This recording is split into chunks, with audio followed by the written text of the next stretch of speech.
Bonjour à tous et bienvenue sur IQ Invest, la chaîne des investisseurs qualité et des entreprises de qualité. Et aujourd'hui on se retrouve pour la dernière vidéo relative à notre série d'analyses sur le marché des WFE, à savoir des Wafer Fab Equipment, donc le marché de fabrication des équipements à destination des usines de fabrication de semi-conducteurs. Donc on a déjà fait sur la chaîne ASML, on a fait CLA, on a fait Applied Materials, on a fait Lam Research. Je vous encourage à aller voir ces 4 vidéos si vous ne les avez pas déjà vues, même si ASML commence à dater un petit peu maintenant. Et aujourd'hui on s'attaque au dernier gros acteur sur ce marché, à savoir Tokyo Electron, qui est un acteur japonais. Comme d'habitude, cette vidéo sera découpée en 4 étapes. Premièrement, nous verrons la société et son business model, puis nous ferons l'analyse quantitative de la société, son analyse fondamentale, et enfin nous terminerons par l'évaluation du prix pour savoir si c'est le bon moment ou pas de se positionner sur Tokyo Electron. Juste avant de commencer, je vous rappelle que je ne suis pas un professionnel de la finance, cette vidéo n'est donc pas un conseil en investissement, vous êtes tous entièrement responsables de vos investissements, et investir comporte des risques de perte en capital. Ceci étant dit, commençons par voir la société Tokyo Electron. C'est une société japonaise qui a pour ticker 8035. Alors oui, effectivement, les sociétés asiatiques, vous l'avez probablement remarqué, ont des tickers numériques et non des tickers avec des lettres comme on a l'habitude sur les places de marché européennes ou américaines. Donc 8035 ou 8035 comme vous voulez. Côté au Tokyo Stock Exchange, elle a une capitalisation de 81 milliards de dollars, elle n'est pas éligible au PEA, elle verse un dividende de 1,53% et elle est dans le secteur technologique. Vous pouvez voir également à droite qu'on a eu un beau CAGR et une surperformance du S&P 500 avec 28% de CAGR sur 5 ans. L'histoire de la société commence en 1963 avec sa création à Tokyo, puis en 80 elle fait son entrée en bourse à la deuxième section du Tokyo Stock Exchange, en 84 elle est listée à la première section, en 86 elle commence l'export de ses produits à l'international et en 2006 elle crée la TEL University, donc la Tokyo Electron University. Au niveau des ventes par activité, on a 77,7% qui proviennent des équipements et 22,3% qui proviennent des services. Au niveau des ventes par région, on a 49,9% en Chine, 14,4% à Taïwan, 12,2% en Corée du Sud, 10,6% en Amérique du Nord, 7% au Japon, 3,1% en Asie du Sud-Est et 2,8% en Europe.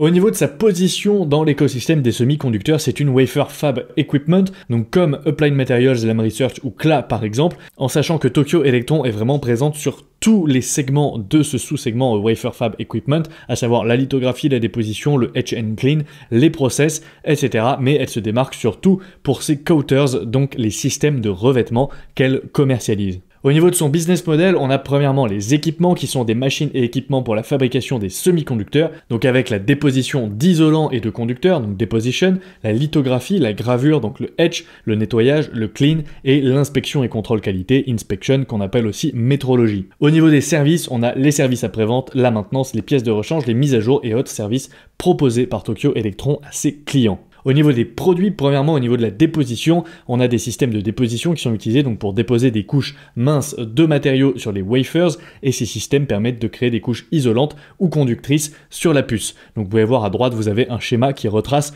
tout le processus de fabrication d'un semi-conducteur. Ensuite, on a la lithographie, en sachant que Tokyo Electron n'est pas le leader direct dans les systèmes de lithographie en eux-mêmes, puisque ce marché est principalement dominé par ASML, comme vous le savez, mais c'est un acteur clé dans les équipements de traitement, notamment des matériaux liés à la lithographie, et ces machines permettent notamment de préparer la surface du wafer pour la lithographie et offrent des solutions pour optimiser notamment le processus de gravure sur les motifs complexes au niveau des puces. Ensuite, on a Etch and Clean. Donc vous le savez, Etch and Clean c'est majoritairement dominé par Lam Research, dont on a fait l'analyse récemment. Et là, ce sont des produits qui effectuent l'étape de gravure, et ces systèmes utilisent des process à plasma pour retirer des parties précises des matériaux déposés afin de créer des structures du circuit.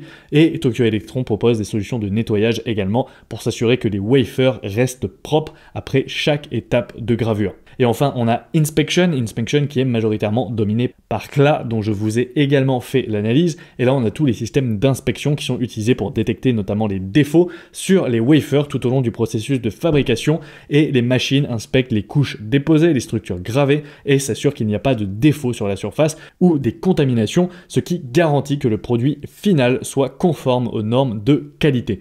Donc, si on résume, déposition, c'est principalement dominé par Applied Materials, la lithographie par ASML, Etch and Clean par Lam Research et Inspection par CLA. Au niveau des marchés finaux de Tokyo Electron, on a la DRAM, donc, qui représente 26%, donc ça concerne tous les semi-conducteurs de mémoire vive, de mémoire volatile, qui stockent donc temporairement les données jusqu'à extinction de l'appareil. Donc c'est notamment les barrettes de mémoire RAM que vous retrouvez dans les ordinateurs. Et la demande sur la DRAM est notamment soutenue par l'augmentation de la capacité de traitement des applications nécessitant de plus grandes quantités de mémoire, notamment avec l'IA et les jeux vidéo par exemple. Ensuite, on a tout ce qui va être non-volatile memory ou NAND. Donc ce marché regroupe les mémoires non volatiles, donc c'est-à-dire les mémoires qui résistent à une extinction du courant, notamment utilisées dans les disques SSD, dans les smartphones et les dispositifs embarqués, en sachant que la croissance de ce marché est notamment tirée par le cloud, par les différents serveurs et des appareils connectés. Et ensuite, on a non-memory, donc tout ce qui va être logic et foundry, avec 72%, donc là ça va être tous les semi-conducteurs de calcul, donc les puces logiques et de traitement, donc notamment les CPU et les GPU qui sont essentiels donc pour les processeurs, les microcontrôleurs et tout un tas de circuits intégrés qu'on peut retrouver dans les télécommunications, l'automobile, les dispositifs mobiles ou encore les ordinateurs, et la croissance est notamment tirée par la 5G, par l'IA et par l'électronique embarquée et l'IoT bien évidemment. Au niveau du marché et des concurrents de Tokyo Electron, vous commencez à les connaître si vous avez suivi les précédentes analyses. Sur le marché des WFE, Tokyo Electron est 3e avec 12,1% des parts de marché, et le marché a un CAGR de 10,4% estimé jusqu'en 2028 et 4,07% estimé jusqu'en 2029 par deux agences différentes. On peut également noter que Tokyo Electron n'est leader dans aucun de ses sous-segments, puisque ASML domine la lithographie, Applied Materials domine la déposition, Lam Research domine la gravure et KLA domine l'inspection. Tokyo Electron est par exemple 2e sur le marché Etch & Clean derrière Lam Research, mais on note une forte perte de parts de marché, notamment entre 2012 et 2017, au profit de Lam Research et Applied Materials. Et ces parts de marché globales sur les Wafer Fab Equipment ont également baissé, comme vous pouvez voir sur le graphique de droite, puisqu'on est passé d'environ 27% en 2004 à seulement 12,1% en 2020. Et les principaux bénéficiaires de ces pertes de parts de marché ont été ASML et Lam Research. Par contre, il est important de rappeler et de souligner la forte présence de Tokyo Electron sur le sous-marché des coaters, donc les systèmes de revêtement. Au niveau du management de la société, on retrouve Toshiki Kawai au poste de CEO depuis 2016, il a rejoint la société en 1986.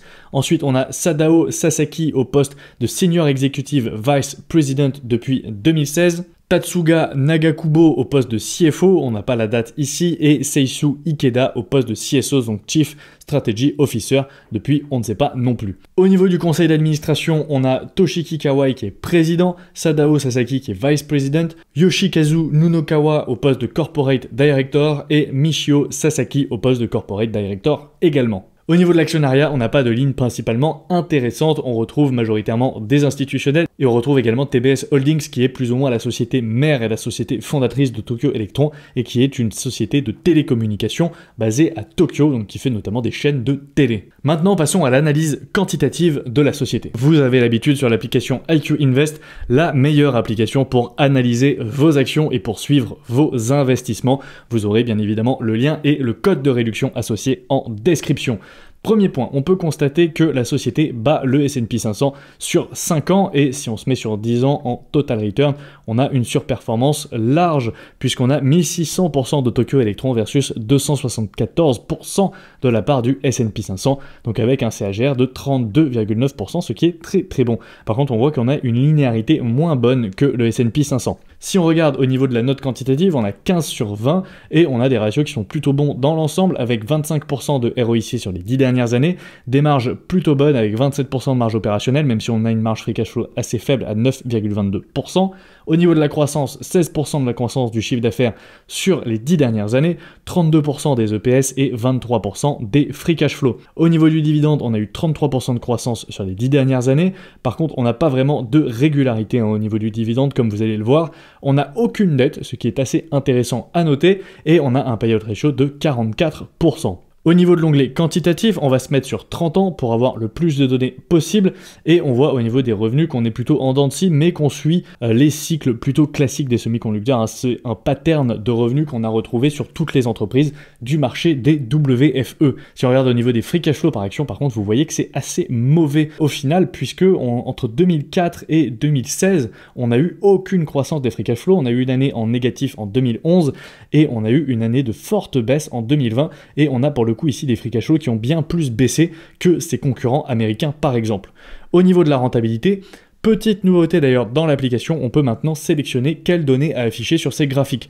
Donc là par exemple vous voyez que les capex ont fait n'importe quoi sur les 30 dernières années, donc on va enlever les capex, hop, pour avoir une vision un peu plus claire. Et moi je vais également je vais enlever la marge nette et la marge brute, et on va également uniquement laisser la marge opérationnelle et la marge free cash flow. Et ici vous voyez que la marge opérationnelle est passée de 10% à 24% en l'espace d'environ 20 ans, et la marge free cash flow est passée de 16% à environ 16%, donc la marge free cash flow est restée plutôt stable comme vous pouvez le voir, et vous voyez que la marge free cash flow est vraiment très cyclique comme la marge opérationnelle d'ailleurs, on n'a pas vraiment de stabilité, et on a eu une forte baisse en 2020 comme vous pouvez le voir ici. Au niveau des retours sur capitaux, pareil, on peut maintenant sélectionner quelles sont les données que l'on veut afficher sur le graphique. Donc ici, nous, on va laisser par exemple uniquement le ROIC et les Free Cash Flow Return on Capital. En 2004, on était à 16 et 23 respectivement, et aujourd'hui, on est à 19 et 16. Donc on peut voir que les Free Cash Flow Return on Capital ont tendance à baisser, même si le ROIC a plutôt augmenté dans le temps. Au niveau des actions en circulation, vous pouvez voir que Tokyo Electron a effectué des rachats d'actions uniquement récemment, donc depuis 2014 en l'occurrence. Au niveau des dividendes, on n'a pas vraiment une belle linéarité, hein, puisqu'on a eu, vous voyez, entre 2007 et 2015 une forte période de baisse. On a eu encore une baisse en 2019 et on a eu encore une baisse en 2023, donc pas vraiment de régularité à ce niveau-là. Au niveau de la dette, on n'en a pas, tout simplement, c'est quasiment à zéro. Et au niveau des rachats d'actions, pareil, on est très très faible et c'est assez irrégulier également. Si on regarde rapidement l'onglet concurrents pour terminer, vous pouvez voir qu'on retrouve tous les concurrents classiques que l'on connaît, hein, ASML, Applied Materials, Lam Research et KLA, qui sont les principaux. Et si on compare rapidement d'ailleurs Tokyo Electron avec Applied Materials, qui est son concurrent principal, ici on ouvre la fiche d'Applied Materials, vous pouvez voir que Applied Materials bat Tokyo Electron sur quasiment tous les points au niveau quantitatif, puisque on avait donc 25% pour rappel de ROIC chez Tokyo Electron, versus 27% chez Applied Materials. Au niveau des marges, on est bien meilleur, hein, avec une marge free cash flow de 24% chez Applied Materials versus 9% chez Tokyo Electron. Pareil au niveau de la croissance, 23% chez Tokyo Electron versus 29%, etc., etc. Donc on a un profil qui est vraiment meilleur chez Applied Materials avec des meilleurs ratios quantitatifs. On a une note quantitative de 15 sur 20, ce qui est plutôt bon, et on peut maintenant passer à l'analyse fondamentale. Et comme d'habitude, on commence par les forces. Premier point, Tokyo Electron fait partie des leaders mondiaux avec la 3e position sur le marché des WFE derrière ASML et Applied Materials. Ensuite, elle possède environ 20% de ses revenus qui sont récurrents au travers la vente de services notamment. Tokyo Electron est également relativement bien positionné dans des sous-marchés spécifiques, notamment celui des coaters, donc les systèmes de revêtement, et elle propose un portefeuille de produits très diversifié qui couvre l'intégralité du processus de fabrication d'un semi-conducteur. Au niveau des faiblesses, Tokyo Electron a des marges et des retours sur capitaux qui sont inférieurs à ses concurrents américains, et notamment Applied Materials. Tokyo Electron manque également de leadership sur ses sous-segments et est souvent 2e ou 3e derrière ses concurrents américains toujours. Tokyo Electron également perd des parts de marché depuis une vingtaine d'années au profit de ses concurrents. Elle est également, comme tout fabricant d'équipements pour semi-conducteurs, elle est vulnérable au cycle de hausse et de baisse de l'industrie, puisque c'est une industrie relativement cyclique, ce qui peut impacter ses revenus de manière significative, et elle a également une forte dépendance géographique à la Chine et à Taïwan, qui représentent plus de 64% de ses revenus. Au niveau des opportunités, elle pourrait bénéficier notamment de la situation géopolitique si les États-Unis continuent leur embargo sur la Chine. Alors Tokyo Electron pourrait être la seule à avoir l'autorisation de commercer avec la Chine, par exemple. Ensuite, on a les innovations, notamment dans l'intelligence artificielle, les réseaux 5G, l'Internet des objets, donc l'IoT, et les véhicules électriques qui créent une demande accrue pour des semi-conducteurs plus avancés qui nécessitent de nouveaux équipements. Aussi, on a le développement continu des capacités de fabrication en Asie, et notamment en Chine et en Corée du Sud, qui offrent à Tokyo Electron des opportunités pour renforcer ses partenariats et élargir sa base de clients. Et enfin, au niveau des menaces, on a des rivaux tels qu'ASML, Lam Research et Applied Materials qui continuent de dominer des segments clés, ce qui réduit les opportunités de Tokyo Electron pour se démarquer et pour gagner des parts de marché.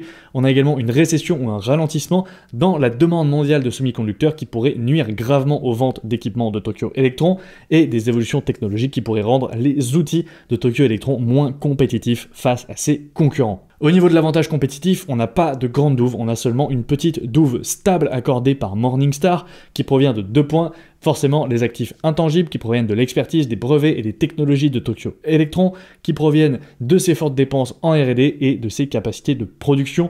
Et on a également des coûts de changement qui sont, selon moi, plus faibles que ses concurrents, mais qui proviennent de l'intégration profonde dans les processus opérationnels de ses produits qui rendent les changements d'outils complexes pour ses clients. Maintenant, on peut passer à la checklist fondamentale. On va commencer par les produits. Les revenus ne sont pas prédictibles puisque seulement 20% des revenus sont récurrents. Les produits ne résistent pas au changement puisqu'ils sont soumis aux évolutions technologiques qui sont rapides dans ce secteur.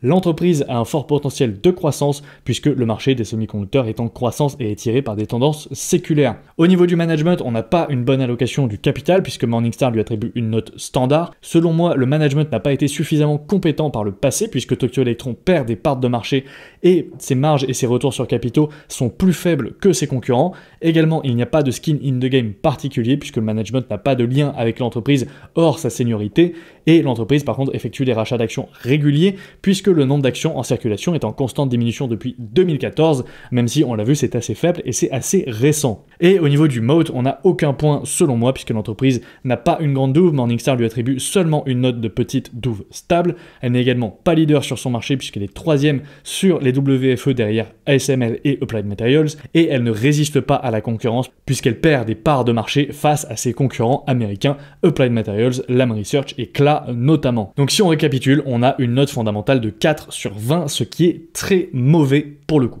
Et maintenant, on peut passer à la dernière étape, l'étude de la valorisation. Et pour ça, on se retrouve encore une fois sur l'application IQ Invest dans l'onglet Évaluation. Et ici, on a l'outil d'évaluation des entreprises qui nous permet donc de déterminer un prix juste et un rendement estimé sur les 5 prochaines années. Pour ça, vous le savez, moi j'aime prendre les free cash flow par action. On va appliquer ici un taux de croissance prévu de 16%. Pourquoi? Parce que c'est inférieur aux moyennes historiques qui sont à 21 et 23% respectivement. Mais selon moi, ça me paraît assez conservateur. Je ne vois pas Tokyo Electron forcément atteindre des niveaux de 18 ou 20% dans les prochaines années. Donc je préfère plutôt être conservateur à ce niveau-là. Et également au niveau du multiple final, j'ai appliqué 20. Pourquoi? Parce qu'on a une énorme différence entre le price to free cash flow à 10 ans, vous voyez, qui était à 14,5, et le price to free cash flow actuel qui est à 37,82. Donc on voit qu'aujourd'hui, le price to free cash flow est vraiment insoutenable selon moi, et que le price to free cash flow historique par contre était vraiment très très faible. Donc j'ai appliqué 20 en multiple final qui me paraît être un bon compromis entre les deux. Et basé sur ces deux critères, on voit qu'on a donc un prix final estimé à 5 ans à 28 000 yens et on a un prix actuel à 26 000 yens, ce qui nous offre un rendement de 0,91% sur 5 ans, ce qui est vraiment très mauvais.